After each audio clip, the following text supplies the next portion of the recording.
Good afternoon. I greet you all who joined us. Today, Media Center Ukraine at Ukrinform continues operations, 142nd day of the full-scale invasion of Russian aggressor on our land. And now we will speak about the situation on the south of country. We have Natalya Humenyuk, the head of Joint Coordination Press Center of Defense South. The floor is yours. Glory to Ukraine. Glory to heroes. What is the situation as is in the south of Ukraine?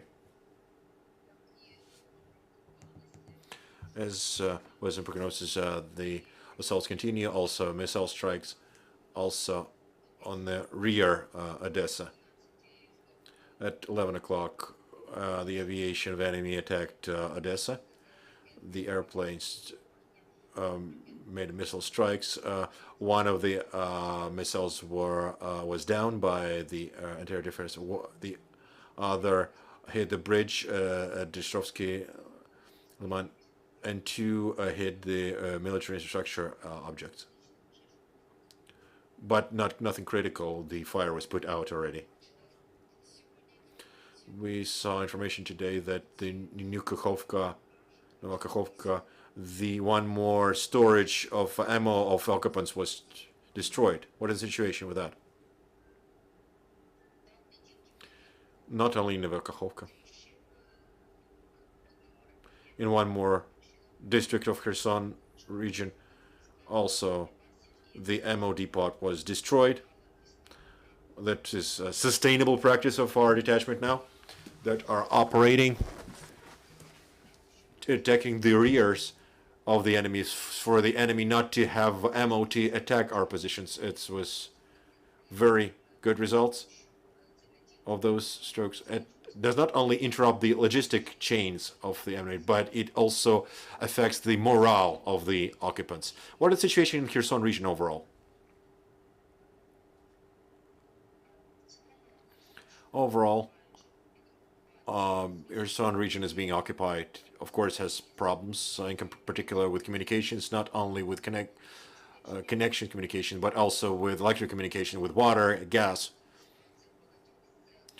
In many villages, situation is very critical because a lot of houses are destroyed. The social infrastructure was affected. That means that providing medical aid is complicated, and also first aid items are present. But occupants, seeing the results of our missiles and artillery, they try to locate their detachments, to move their detachments closer and denser to the district where the civilian population is, to use civilians as a human shield. Yesterday we had some information at redislocation of ships of occupants from Sevastopol to Novorossiysk.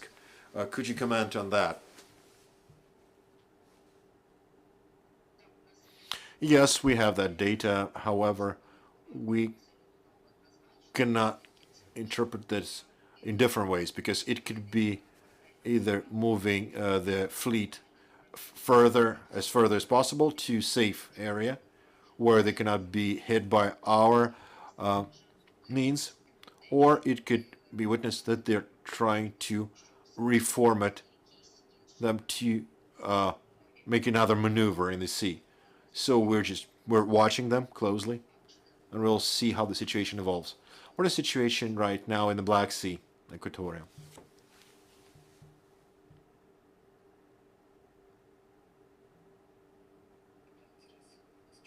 Do you hear us?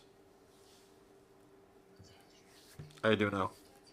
What is the situation with in the Black Sea, Equatorium? How many we track their enemy ships, the carriers of wing missiles?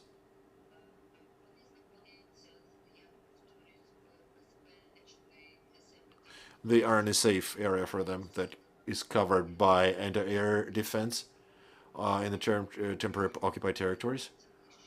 They keep closer to Crimea. However,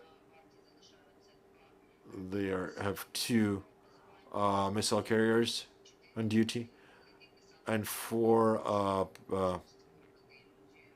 personal ships, but because they make an illusion of probability of that operation. Mykolaiv region we see is being shelled constantly and stroked by the enemy. The attack civil infrastructure. What is the situation in Mykolaiv region right now? Regretfully, every day, Mykolaiv in particular suffers from strikes of atypical ammo that they use on anti-aircraft system C-300. Those ammo is designed to strike airplanes, but they are capable of not only target the land objects, but to explode in the air.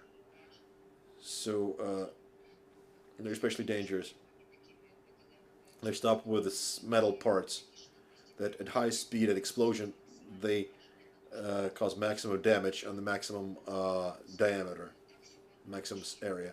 Yes, at nighttime, Mykolaiv region was shelled again.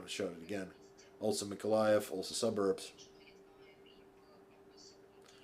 Vehicle repair and vehicle sales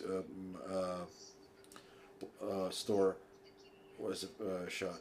I point attention to civilians, so don't go outside, just go to the shelters at that time, because that vehicle sales object had a lot of windows, big windows, and that doesn't protect you from the explosion.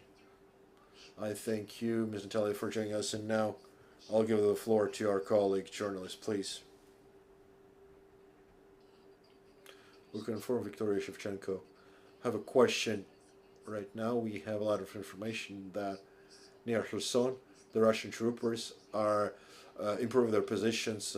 They bring new equipment and concrete to equip dots. According to information, how much equipment they move daily and how much personnel they move daily from Crimea. We don't share that information, how much they move. They don't have to be aware what we know about them. And that's the relevant information to that.